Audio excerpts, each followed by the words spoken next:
Rarity rubbed her weary eyes. She got up from her desk to stretch. Her joints ached and popped. She was becoming an old pony.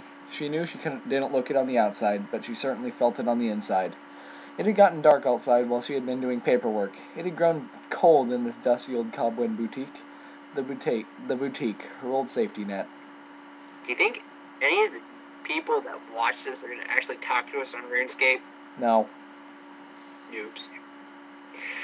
She had just moved back to Ponyville. It had been a triumphal return, or maybe her exile.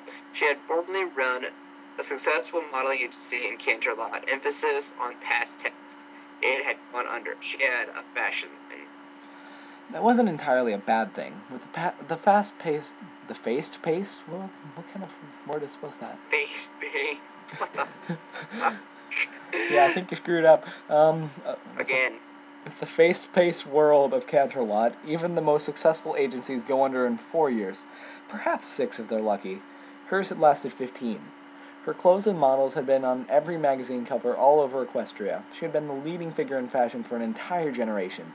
The hoi polloi ponies back in Canterlot would be talking about her legacy for years. Still, it was hard to see business go. It hurt the most because they hadn't even been unsuccessful. Ponies were still wearing her latest outfits. It's just that businesses had been hammer-hagging. Hemorrhaging. Oh. Hammer-hagging. It means bleeding. Hammer-hagging money. There was some kind of accounting problem. It just did not add up quite literally. That's what she had been doing this evening, going back over the books for the upkeep time. Nothing made sense. It was like some dark curse had just fallen all over successful businesses. Oh well, she thought to herself, this is why she kept the deed to the old Ponyville place, for just such an emergency. It would be like an early retirement, dignified. Besides, these small-town country folk could really use her help. That doesn't count as a paragraph. Fine. She stretched again, grumbling to herself, and put the last of the books away. Now she had personal time to spend on what was really important to her. Over the years, she had been collecting old used clothes. Vests, boots, saddles, blankets, and the like. She had been storing them here in the old boutique. All the back rooms and the entire upper floor were filled to the rafters with old throwaways. There were ponies in the big city of Canterlot that could barely afford their own clothes. I need to do it with this accent, or else it doesn't sound like Rarity. Even little poor foals were going to school in old rags and mismatched rusty horseshoes. I'll stop now. These clothes would be for all the poor people of Canterlot. She was going to donate them. But she wasn't just going to turn them over. She was going to use her magic to restore them. She would patch the holes, fix buttons, replace sequins, remove stains, restore color. She wasn't really going to stop there. If they were brought back to just like new, why not make them better than new? She was going to redesign them, really spruce them up. Not only were the little poor foals of Canterlot going to school warm and comfortable, they were really going to put those snooty rich fools in their place. They'd be jealous. Rarity couldn't wait to get started. It was in one of these spare rooms that the fire started. Ponies later would think that it was a disaster waiting to happen. Rooms like the filed with dry old clothes, it was highly inflammable. But then again, they'd say to themselves, that really didn't make sense. If there were only old clothes in those rooms, what was the point of ignition? Rarity only made 2 mistakes when the fire started. Both understandable, they were easy mistakes to make. The first mistake was to try to put the fire out. There's nothing in the old boutique worth an untrained pony risking herself to try to put the fire out. But it started as a small fire. It's only unnatural for any pony to see there's any pony to think they could put out a small fire. She stamped with her hooves, smothering. She ran repeatedly out to the pony well and grabbed a bucket of water and then back again. The crowd began to form, but no pony had the wherewithal to help her or stop her from going back in. The second mistake was that she was initially successful. The stamping hooves put out embers, the horse blankets smothered the flames. The buckets of water squelched fire with a hiss of steam. This was a mistake because it gave her the illusion of accomplishment. She had made progress putting out the blaze at its initial source, but she didn't notice the flames spreading around her. More embers were born, the blankets began to smolder around the edges, flames spread as she ran out for more water. It was her mane that caught fire. The flames nearly reached the scalp before she had noticed. Her tail had caught before then, but the time that reached the front door spots the fire ignited on her coat. She was fully engulfed by the time she ran past the bystanders that had gathered out front. They lunged for her, but she was too fast. She ran and ran and ran. Some fast-thinking ponies were running after her, trying to tackle her, but she was too fast. She ran for 8 full blocks, the wind only fanning the fire onto one great flame that stretched behind her 4 times her own length, like the tail of a horrible comet. Rarity finally collapsed in her own accord, but pursuers leapt on her top of her, smothering the flames. Twilight Sparkle waited 3 days before growing impatient. Rarity should have died by now. She shouldn't have survived the first night.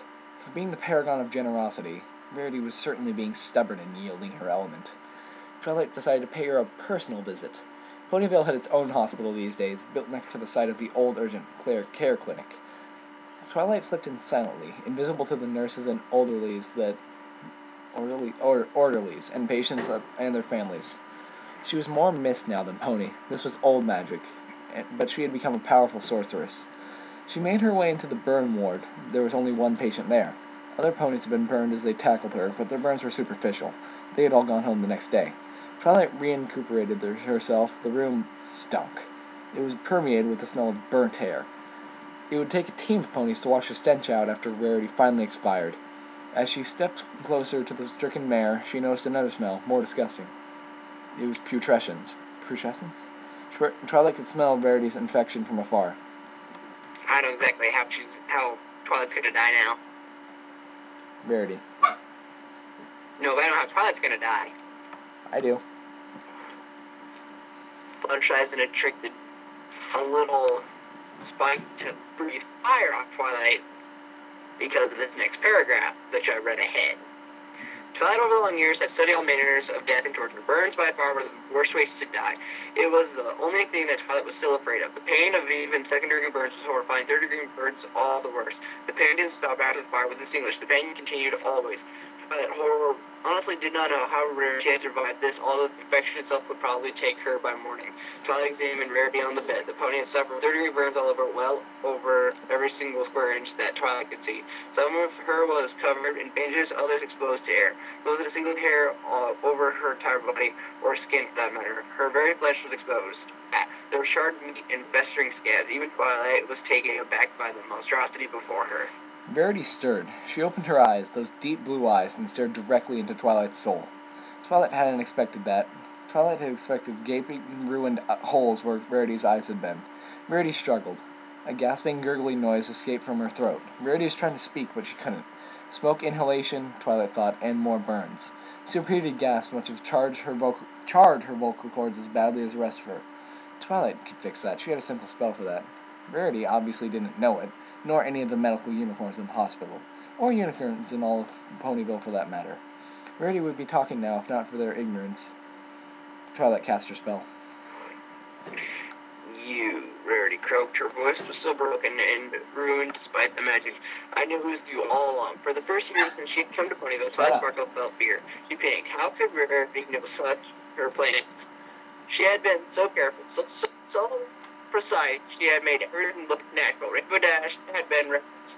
She couldn't go over wreck without flying into a tree or flying into a tornado. Death was tragic at such a young age. It should have surprised no one.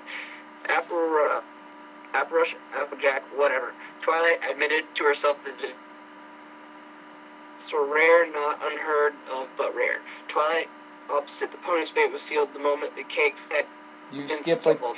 the line. Mike, no. Goodbye, she hadn't been the opposite. The pony's fate was sealed the moment the cakes had installed the cakes had installed a gas line. Is that their name? Yeah, the cakes. That's retarded. Mm-hmm. Hold on a sec. No, Twilight thought to herself. Okay. Rarity didn't know everything. Rarity was bluffing. Rarity was paranoid. Rarity had gone insane. With all the pain and was lashing out at her own friends, Twilight decided to call the bluff. So you know I was the one who started the fire. Twilight said, yes. The thing that had been Rarity corrupt. And you know I destroyed your boutique and all those clothes you had intended for the poor and the orphans or the lepers or whatever it was you intended. Yes, No, it's my I turn know now. that It's my too. turn. It's my turn. Thank you. Hurry up. Twilight upped the ante, and I suppose you know that I was the one cooking your books. Twilight looked over Rarity's body, and then returned to look into her eyes. I'm sorry, no pun intended. The gaze in Rarity's eyes revealed to Twilight that Rarity hadn't known everything. Twilight was comfortable again. Oh, then I guess you don't know that I've also taken your reputation. You know the Canterlot elite. Do you really know? Do you really they'll be saying? Do you really think they'll be saying, there went Rarity, the gravest fashion diva in the history of Equestria? No, they'll be saying, Rarity? Rarity who? Rarity? Oh, I think I remember her. But what's she got this season? Rarity? Oh, I remember her. She was that country bumpkin who got herself killed when her shack burned down. Rarity's eyes quivered with rage. You took everything from me, she gasped. Twilight smiled. She leaned over the bench to stretch her long neck down so she could whisper into what was left of Rarity's disfigured ear. Yes, but I only really wanted your element. Rarity recoiled. Or at least she tried to recoil. It was pathetic in the condition that she was in. It looked like she was trying to crawl out of her own well. Skin was the right answer for it. Not anymore. Fluttershy, Rarity tried to shout. It came out as a guess. I'll tell Fluttershy. She'll stop you. She can stop anything. She can't stop dragons. Oh, Rarity, Twilight laughed. Don't be ridiculous. You won't tell Fluttershy. You won't be telling anybody. Any pony. Get it right, you stupid thing. Or at least be consistent. Alright, Twilight removed the spell she had cast earlier and stepped out of the burn ward. A hideous sound followed her, a disgusting, gurgling sound. Rarity was trying to scream. Twilight Sparkle visited Princess Celestia the next afternoon, after the element of generosity had added its aura to her own. You're certainly the never suspected the truth, Celestia. Positive humanity, Twilight lied. Everything went off exactly as planned, excepting the time it took for her to die of her burns. I took everything that she had in this world, except her pain, of course. I left her with that. You're very near to your goal now, Twilight, said Celestia. Yes, Your Majesty. But Twilight replied, you know, I think it's time to drop the formalities. You've been my faithful student for so many long years, and you've been my closest confidant almost as long now, even closer than my own sister, and soon you will be my equal in power.